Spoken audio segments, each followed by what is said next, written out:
कि अभी वर्तमान में जो सरकार है, इस सरकार द्वारा, बिहार सरकार में डबल इंजन की सरकार है, इस सरकार द्वारा जो भी योजना लाया जा रहा है, अभी चुनाव का बिगुल फूंकने के बाद ये सिर्फ ये फरेब है, फरेब का जाल में लोगों को बहकाने के लिए, दिमाग को आपको दूसरी तरफ कन्वर्ट करने के लिए योजना लाया जाता है।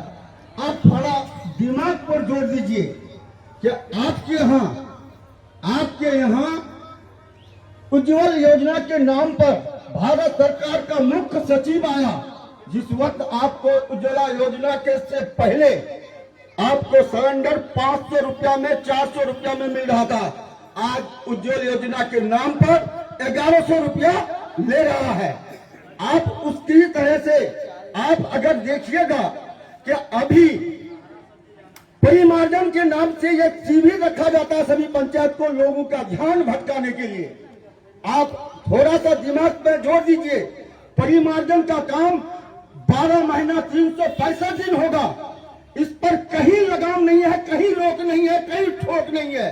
लेकिन डबल इंजन की सरकार भ्रमित करने के लिए जनताओं को तरह तरह की योजना, जब चुनाव नजदीक आया तभी ये चीज ला करके लोगों को भ्रम जाल में रखा है ताकि मेरे तरफ उलट के नहीं देखे। आपसे ये हमारा कहना है कि अभी चुनाव का टाइम है और महागठबंधन हमारे बिहार सरकार यानी डबल इंजन के विपक्ष में आपके हित में बात कर रहा है। और आपके हित में जो बात कर रहा है, आप दिल पर हाथ रख के सोचिए कि आप एक गमछा अगर खरीदते हैं 100 रुपया में, इससे टैक्स लेना बंद कर दे तो इसका दाम होगा 25 रुपया और बेचने वाले को 5 रुपया का फायदा है। लेकिन ये पैसा किसका जा रहा है? आपने जिंदगी में जितने चीज खरीदते हैं सब पर 10 गुना टैक्स सरकार लगा के रखा है, जिसके चलते आप दिन रात मेहनत करने के बावजूद भी आप गरीबी रेखा से नीचे में हैं। इस बात को सोचने का जरूरी है कि अभी भारत सरकार द्वारा अनाउंसमेंट किया गया है कि जीएसटी घटाएगा, लेकिन ये सिर्फ बिहार का चुनाव को लेकर के ये जीएसटी की बात आ रही है।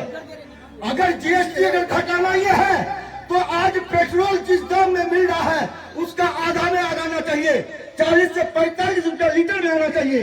लेकिन आज हमारा पेट्रोल का दाम 100 रुपया लीटर है।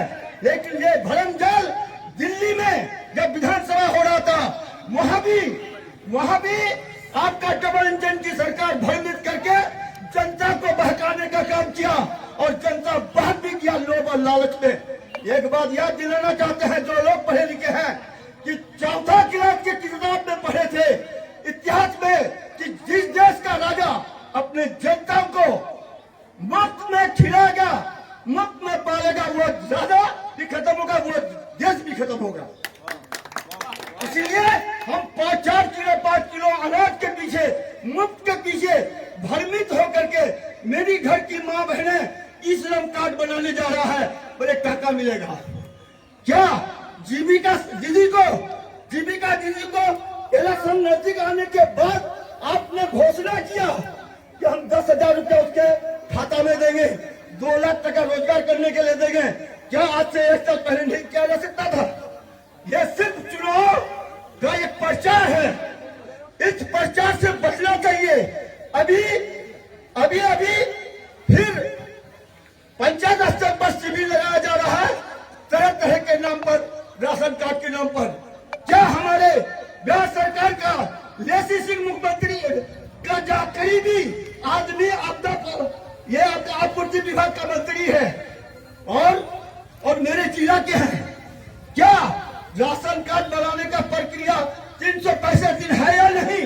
365 दिन है, लेकिन ये शिविर अनाउंसमेंट करा के लोगों को भ्रमित करने का काम कर रहा है। इसीलिए हम जनताओं से, खास करके नौजवानों से कहेंगे, बुजुर्गों से कहेंगे, सभी जाति, सभी धर्म, सभी वर्ग से लोगों से कहेंगे कि सरकार की पॉलिसी को समझिए, नहीं तो आपको भीख बना देगा। और एक बात याद रखिएगा, हमारा देश एक तबाही इतिहास गवाह है। जब विदेशी कंपनी को गुलाम हुआ है। याद कीजिए कि हमारे देश में अंग्रेजों ने ईस्ट इंडिया कंपनी के नाम पर कलकत्ता बिजनेस करने के लिए आया और देश को गुलाम किया, और उस गुलामी का जिंदगी तोड़ने के लिए 200 साल बिता। इसीलिए हमको मुफ्त नहीं, मेहनत की तरफ देखना है। साथ में मेरे इलाके में 2 घर चली जाए भैया, एक साइड होकर के उस ताकत को रोकने के लिए एक साइड होकर के वोट देना है, जिनमें आपको जताना है कि किधर जाए। धन्यवाद।